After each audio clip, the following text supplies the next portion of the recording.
This podcast is brought to you by the School of Advanced Study, University of London. Well, back in the autumn when Colin asked me to contribute to the witness seminars, I said yes, like you do. So it was only a couple of weeks ago that I thought to check with him about exactly what he wanted me to do. And he said, anything you like. So I didn't say it in that tone of voice. A positive response. Oh, positive.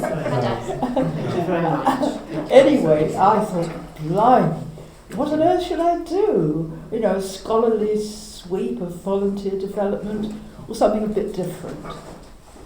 So what about a rummage around the last 40 years to give a light-hearted account of development as I saw it. I'm not saying that this is the definitive answer.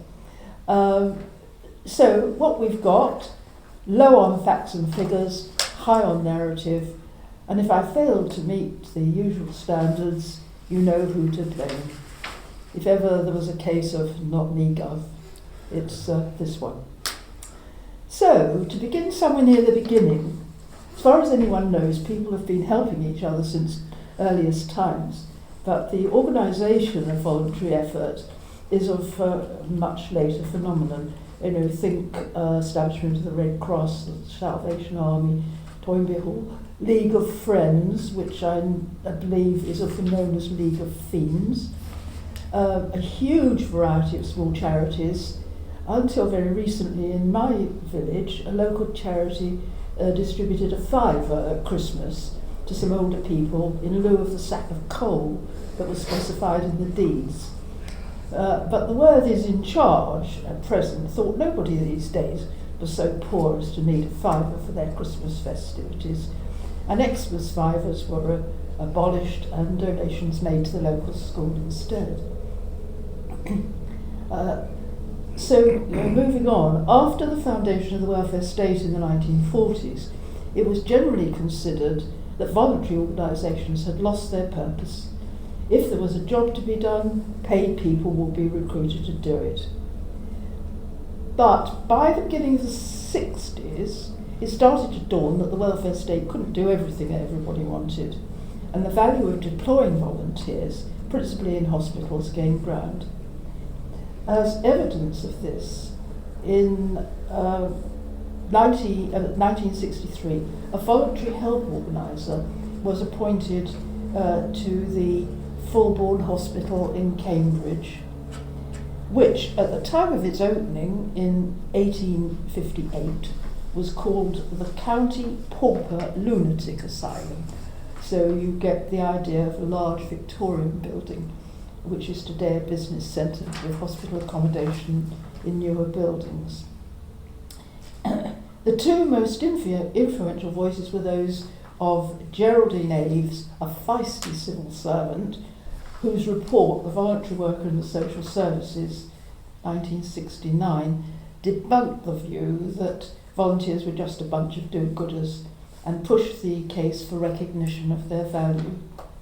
The Wolfenden report of 1976, I've got here entitled, I can't remember what it was entitled, but it would have some title to do with volunteering, recommended that central funding should be provided for local development, that the voluntary sector should exist in symbiotic relationship with statutory and informal sectors, whatever that may mean, and because effectiveness relied on managerial expertise, people of sufficient calibre should be recruited to ensure this.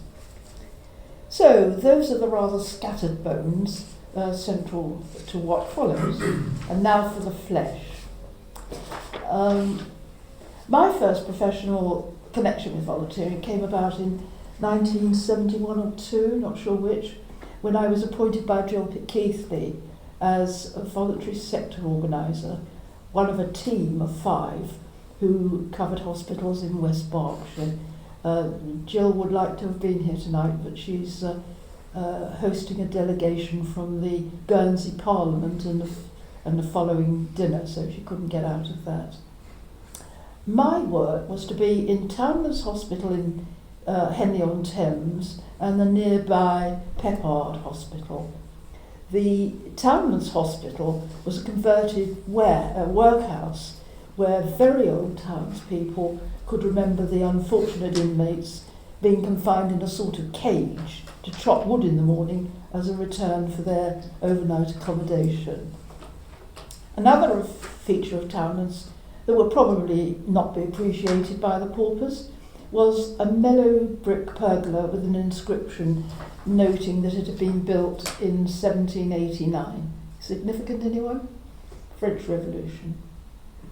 Anyway, when I started to work, I was allocated space in the social worker's office and quickly found that I was sandwiched between the dragon of a matron who felt that I was a totally unnecessary intrusion and the delightful Lady Joy, wife of the Henley notable Sir John, later Lord Hunt. Yes, he of Everest fame. For many years, Joy had run an informal sort of group of volunteers recruited from her glittering social circle. Without exactly framing the question, it might have been, why pay someone to do what was working fine already? So, not wishing to tread on toes and upset what seemed to be working well, the best I could achieve was to recruit volunteers to deliver the daily newspapers, a task that didn't appeal to Lady J's socialites, and a few befrienders for those long-stay patients. But I did turn out to be useful to Lord Hunt, then chair of the parole board, and an early supporter of community service warders who needed help in finding placements in the local area. At that point, a novel use of local resource. It didn't get much better at Peppard, a sort of community hospital. An out-of-date TB hospital turned into a recuperation unit for patients from other hospitals in the West Berks area. Here there was a children's unit where volunteers were welcomed, and but there wasn't much choice or much enthusiasm for the library service, which involved pushing a heavy trolley over rough ground, and flower arranging didn't have a wide appeal. I seem to remember I did recruit an engineer to try and fix a heavy trolley, to try and make it a more appealing option. Can't remember what the outcome of that was. I did actually find an engineer. I don't know how you do that. Anyway, but for work I'd previously done on medium and long-term sickness for the OPCS, which is now the ONS, the Office of National Statistics, I did spot a need for a day centre for patients discharged from a ward in the community hospital. And this was the start of a new resource, a weekly day centre in the common room of the nearby sheltered housing unit, and later a second in the local comprehensive school. This was, according to the Volunteer Centre, the National Centre for Volunteering, that is, the first example they knew of where a facility was staffed entirely by volunteers, and was the idea of cooperation from two schools in the area where pupils cooked the midday meals in their home economics classes. Think toad in the hole and rice pudding, that sort of thing. Probably quite nice, really. At the day centre at any one time there would be 20 to 30 volunteers who worked for a whole half day on a rota basis. The 20 or so patients, as we called them then, would be collected from their homes by volunteer drivers and were kept busy doing crafty things like making little bouquets to take home, macrame, making things for the sale at the fundraising events. I actually still have two quite decent cushions that were made at that time, so you can see they were very durable artefacts. And popular with the men was playing dominoes.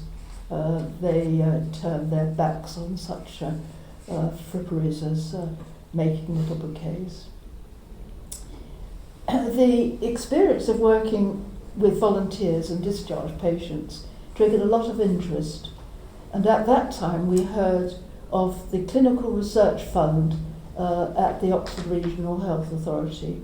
And despite being told that they were only interested in research in the clinical area that was the domain of doctors and nurses, Jill Keithley and I submitted our bid for a study of discharged patients, concentrating on their experiences when they went home, and we were duly called for interview. I was a bit surprised to see that the interviewing lady had brought her dog to work. Don't think I've ever seen such a thing before or since. Anyway, the dog seemed to like us, wagging its tail, and the interview went well. I don't know what impact that had on her decision. So we were overjoyed when we heard that we were to be awarded a grant, pretty small as I recall, the first that the authority had ever given to a non-clinical project. At some point we were able to top up our grant with another small amount from the King's Fund, who published it in hardback as When I Went Home. This was 1978. No pesky ethics committees, but we did go to the monthly tea party held by the doctors at Fairmile Hospital.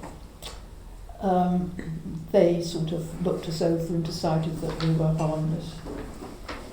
So I'll bet we all have a favourite piece of verbatim, and I can't resist quoting one from the time from a lady who was 90 and her reply to why she had been admitted to hospital.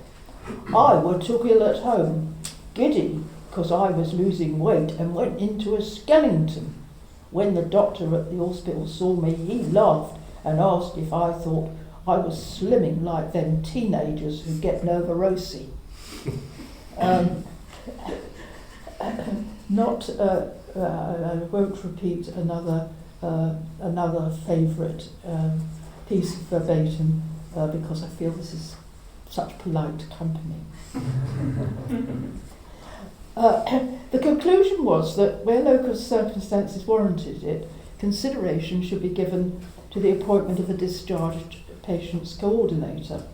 Such a post could be joint funded by Health and Social Services. All this is sort of familiar stuff, isn't it? The coordinator would have overall responsibility for meshing together statutory and voluntary services, as well as for establishing new ones. He or she could be based in the hospital itself or in some other agency, such as an existing voluntary organisation.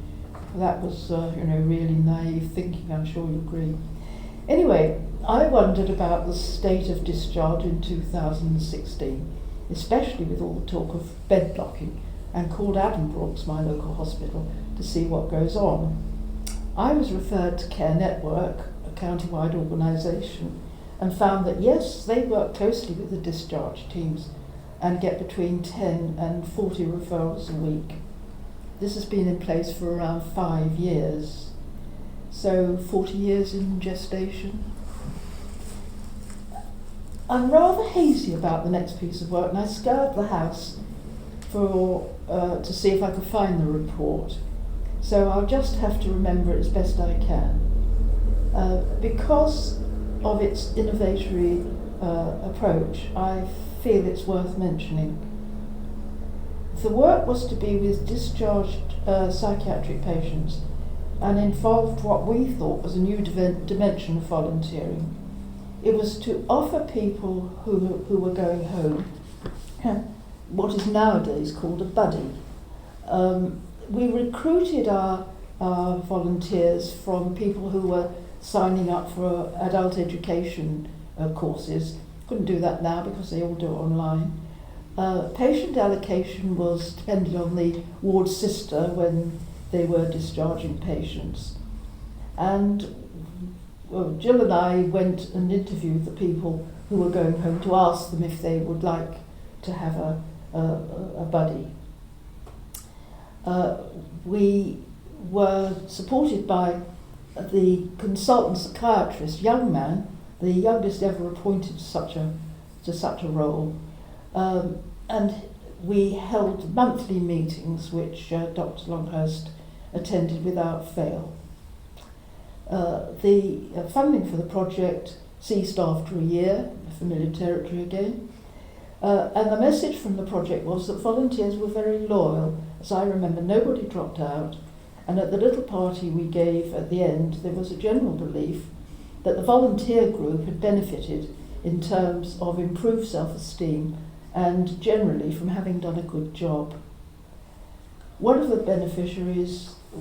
main beneficiaries was the consultant psychiatrist, who said that in future he would incorporate what he'd learned from the project into his practice. It was a very difficult project to manage, and my recollection is that we got up to 30 matches, but disappointingly the only conclusion we could confidently draw was that it made a modest difference. Many patients had been readmitted to hospital, the well-known at that time revolving door syndrome. So back now for a moment to 1976 and Lord Wolfenden, who had stressed that, as I've already said, that because effectiveness relied on managerial expertise, we saw around us a rapid increase in the number of the mostly part-time VSc posts, and a new study seemed appropriate. By 1980, there were 322 in the health service in the UK, 470 in social services departments, and 235 in volunteer bureau. We felt that this study should look at the actual work by whatever name it was known. Animateur, I'm sure you'll be surprised to know, was a favoured word used to describe the function, but this did sound a bit fancy and was dropped in favour of coordinator and less of an organiser. We concluded that there were 5 elements: administration, personnel, social work, community development and entrepreneurship. I think we can claim to have been the first to have discovered entrepreneurship. And the example was a very interesting one, that people who were looking after relatives at home often had an awful lot of laundry to do because sheets had to be changed so often. And so they set up a scheme so that people would gather together their sheets. Somebody at the hospital had agreed that they would wash the sheets in the hospital laundry. So you can imagine that the team of volunteers picked up the sheets, took them to the hospital laundry, and collected them and brought them back. Whether or not people got back the sheets that they'd sent in another matter. So the study concluded that voluntary service coordinators were in the business of mobilising voluntary resources to meet social need, and was now an occupation in its own right.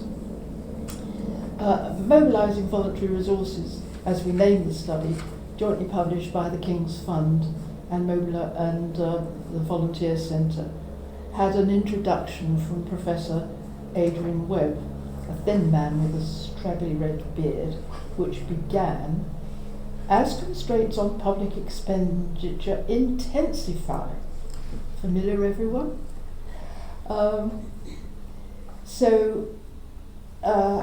Going on now, around that time, the Policy Studies Institute, the highly respected think tank of the time, instituted the VORU, the Voluntary Organisations Research Unit, and I was lucky enough to be appointed research fellow. It came about because I had believed voluntary work would be a great thing for unemployed people and the voluntary sector, wrote a speculative proposal and went to PSI to see if they would be interested. There seemed at the time to be panic in government circles when unemployment reached 1.9 million, and interest was aroused in the part that the voluntary sector might play. And the Manpower Services Commission called on PSI to undertake a large piece of work to look at the picture of volunteering amongst the generality of unemployed people. For once, money seemed no object. We had an example of 1,500 unemployed people drawn in registers in 5 places: Glasgow, Leeds, Leicester, Middlesbrough and Swindon. We looked at the extent, efforts being made by organisations, attitudes of unemployed people. We found 130 of our sample were volunteering in a wide variety of organisations, and for some there had been an extension of the time that they were already giving. But volunteering, we found, was in competition with other activities like gardening, hobbies, crafts, exercise and DIY. It was a sort of newfound leisure for people who'd started work when they were 15. Overall, the study found that voluntary work occupied a very small place in the lives of the unemployed. Only 9% participated, less than 5 hours a week was the norm. They found barriers in not knowing about the possibility of volunteering. They feared their benefits might be cut, and they didn't like, obviously, the non-payment of out-of-pocket expenses.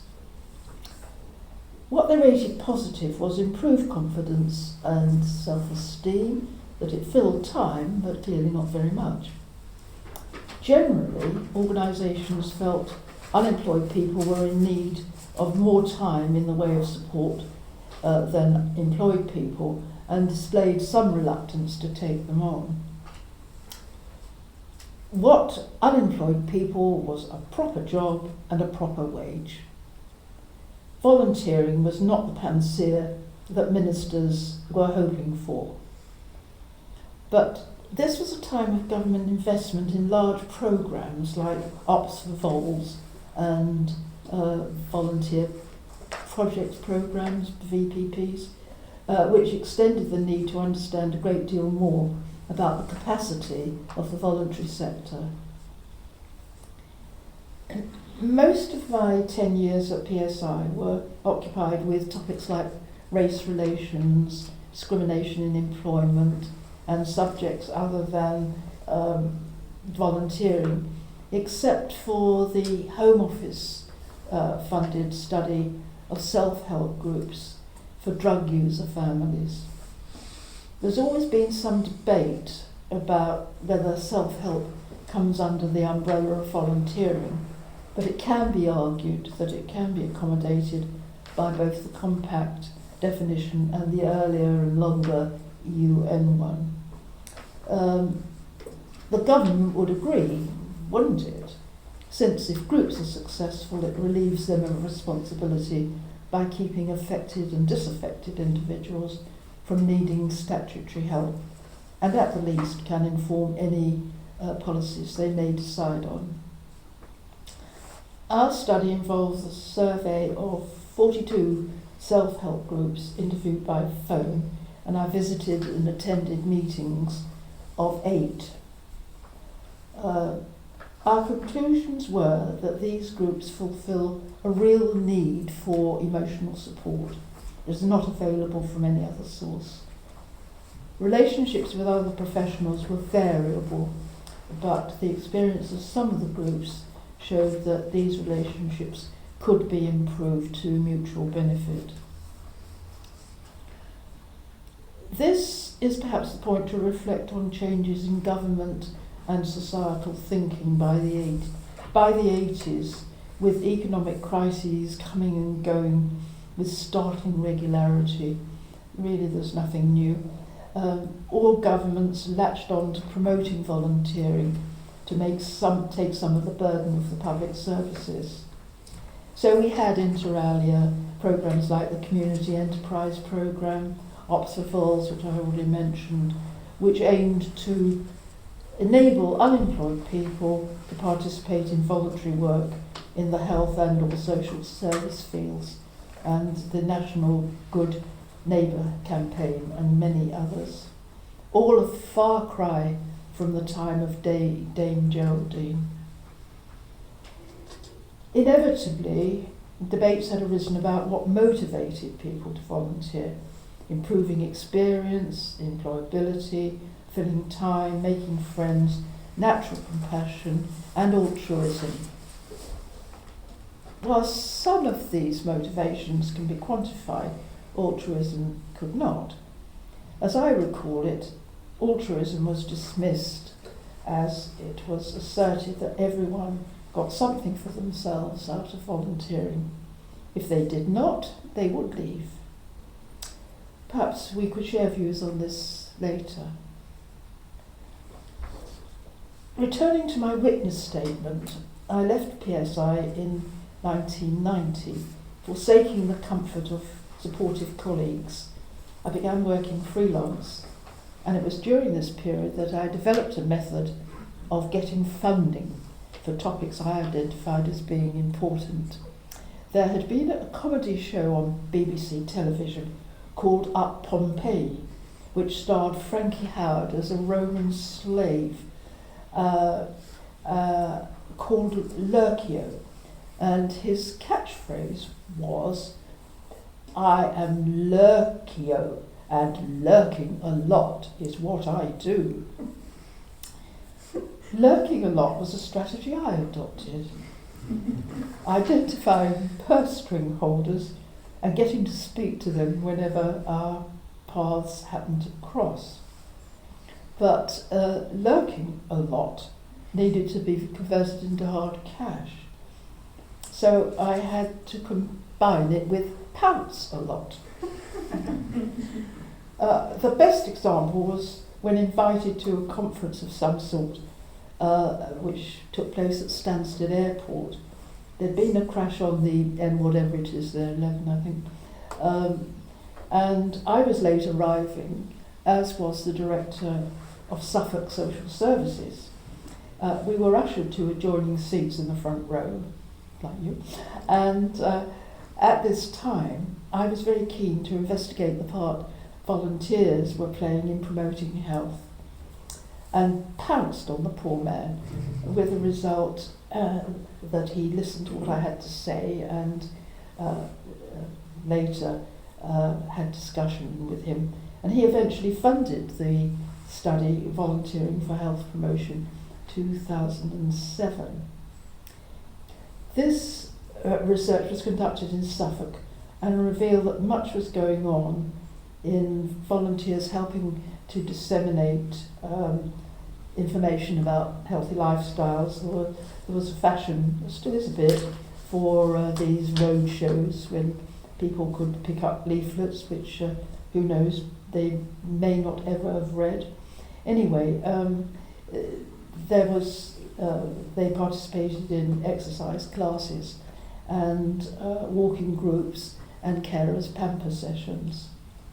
My favourite example comes from Octua, a disability organisation which to this day runs the Big Splash. This is a programme, is still operating in 8 places in Suffolk, where the council closes its swimming pool to the public for 1 hour each week, so that the disabled and older people can have exclusive use. Qualified lifeguards are present, of course, and volunteers work alongside them, getting people in and out of the water and that sort of thing. In 2007, there were 4,000 of these sessions, most with volunteers in attendance. I have in mind that they had 400 volunteers, but I wouldn't go to my grave with that as a certainty. More recently, 6,500 sessions have been recorded. The main conclusion was that the voluntary sector is aware of the part it can play in promoting health and is already doing so, but it is largely a small addition to their main purpose.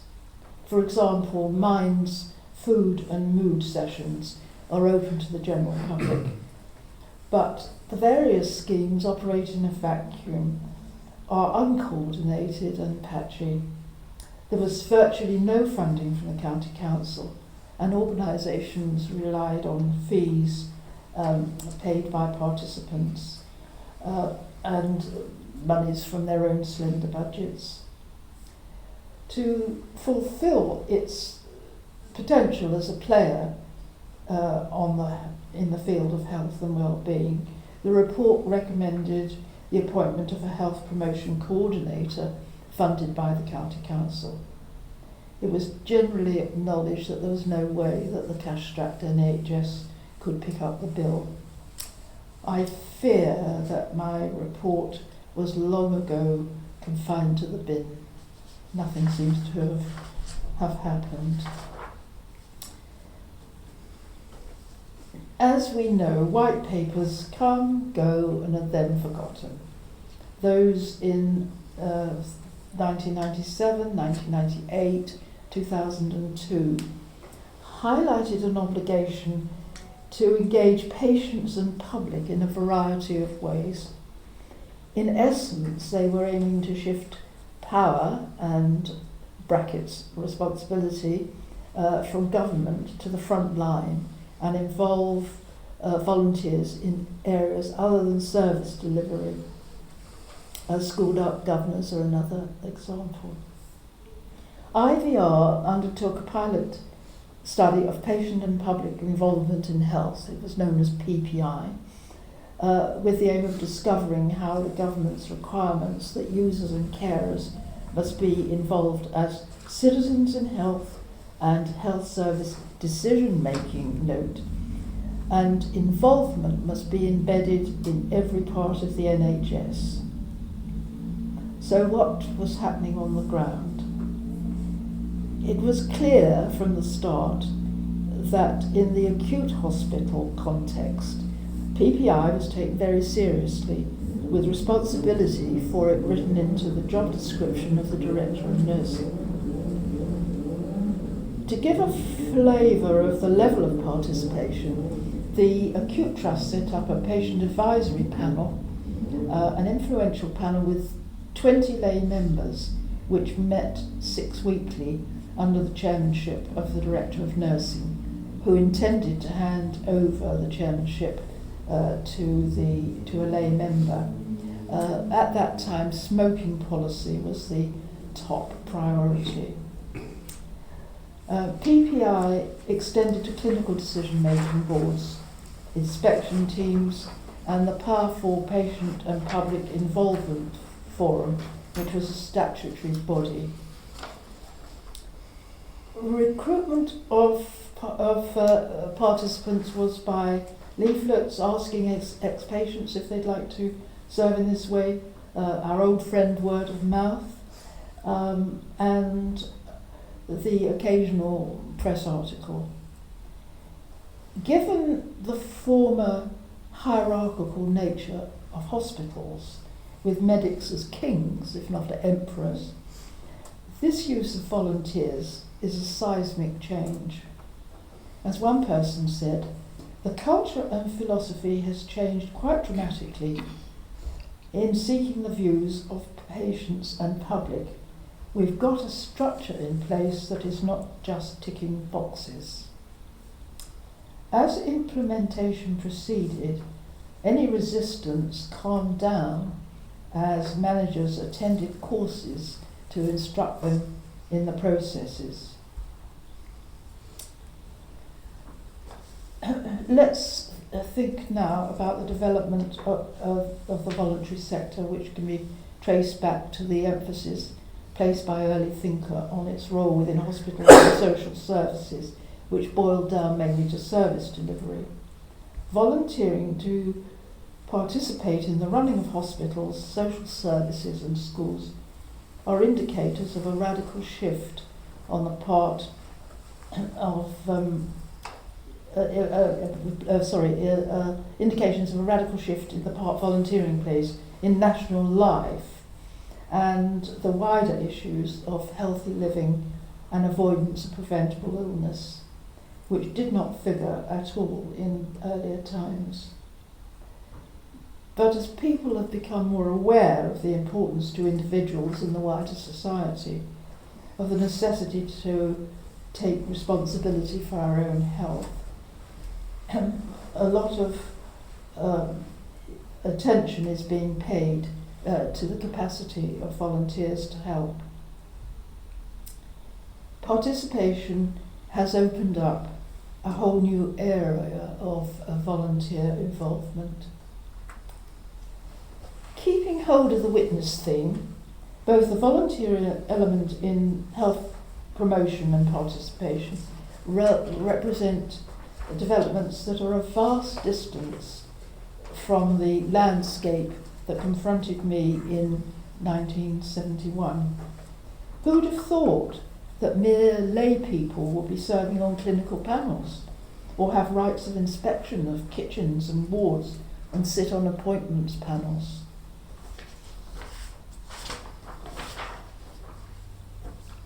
With the expansion of horizons, if the talent and goodwill that exist in the voluntary workforce is to be maximised, both for the volunteer in terms of being a happy part of their lives and those who benefit from their efforts, then good management lies at the heart of the matter. Harking back again to Wolfenden and his view of the effectiveness of volunteering relying on managerial expertise, it was strange that by the beginning of the 21st century there had been only a handful of studies of the role. It was time for IVR to undertake a new study.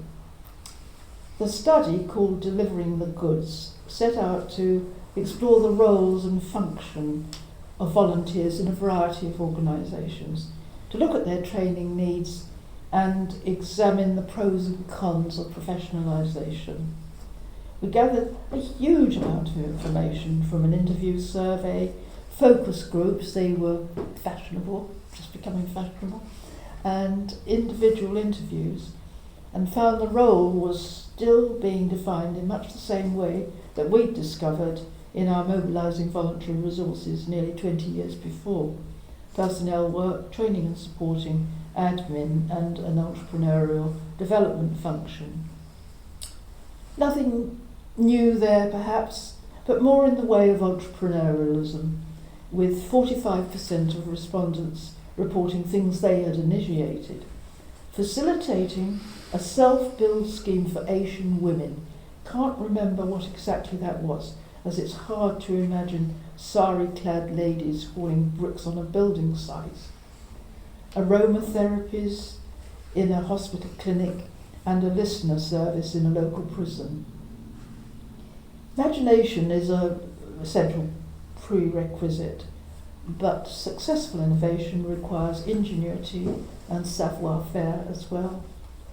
This type of innovation is of a different order to the ones we identified in 1982, when community development officers saw their job as stimulating groups in the community to take action rather than setting up volunteer schemes themselves. This study gave an opportunity to test the appetite for professionalisation amongst what were now mainly called volunteer managers, VMs. Advantages they identified were that it would gain recognition for the job, raise status, give funders confidence, and give VMs a corporate voice. Disadvantages were that professionalisation would exclude excellent people who didn't have any necessary professional entry qualifications, and this sort of formalisation would go against the grain of spontaneity and flexibility that are the hallmarks of volunteering. This study led directly to a new one to identify VM's opinions concerning professionalisation, and the issues surrounding it, as well as discovering what volunteers thought of the way they were managed. The outcome, reported in Bright Future, was that VMs who took part in the study were, one way or another, nearly unanimous that professionalisation should happen and a development officer should be appointed. However, there were many false starts over the next few years, and eventually, at last, in 2007, the Association of Volunteer Managers was successfully launched. It has today 400 members and runs an impressive array of events and training courses. I have, of course, been out of mainstream volunteering research since the work I did with Jonathan Paler at IVR on horticultural therapy back in 2012. But I seem to have acquired a role as statutory old person who is probably expected to keep quiet or mumble in the background, and I serve on, among other bodies, the Cambridgeshire Social Services Older People's Partnership Board. You need a good memory. Better, you might say, than being a dinosaur buried in Siberian permafrost. Except that the bigwigs never take on board anything I say, which I ought to be used to. I don't know what my daughter's going to say about this, as it's no different from my family, really. Anyway, old habits die hard. And at the November meeting, I lurked and then pounced on the director of Old People's Services as she was about to leave, and put forward my idea of devolving some of their responsibilities for well-being to parish councils, which of course involves the idea of volunteers and the consequent need for recruiting and managing them.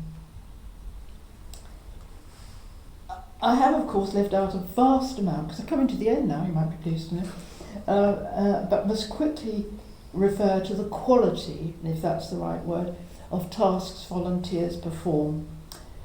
Think of volunteers cataloguing the vast number of Brunel's drawings that had been littered around the Railway Museum in York. Volunteers who restore old aircraft at Duxford, restoring furniture in stately homes, not forgetting the hundreds who work alongside paid gardeners in the dozens and dozens of national health properties. The other development reflecting improved status is that volunteer departments are housed in more respectable premises these days than the run-down porter cabins in scrappy bits of ground that used to be the home of so many. So there you have it.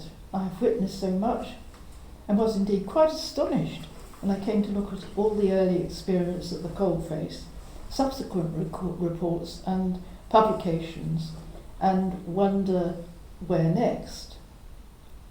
If I may, I'll sign off with a thought plucked from the work Justin Davis-Smith and I did, active ageing in active communities for the JRF, the Joseph Rowntree Fund. The volunteers who took part were mostly over the age of 65, and apart from the handful of interviewees from Jewish and Hindu backgrounds, had almost all been brought up in an atmosphere suffused with the Christian ethic of giving help to others, diffused through strict parenting by today's standards, church membership, Sunday school attendance, and the example of older family members. They had been volunteering all their lives, dipping in and out as their circumstance allowed, what I think has come to be called serial volunteering. Nowadays, people participate in the wider world in ways unknown not so long ago, by voting in telly shows, tweeting, contributing generously to overseas disaster funds, even holding company chairmen to account by turning up at AGMs and so on. All this is of a different order to rolling up one's sleeves and helping in the youth club or old people's home. The question this poses, and I hand it on to you, is, in a secularised and consumerist society, how will, what evidence tells us, the instinct to help others be expressed? Is it a possibility that voluntary organisations will become the repository of individual acts of caring and goodwill? And if this is the case, will there be a need to create institutions and structures that measure up to the realities of an increasingly secular society? So there you are.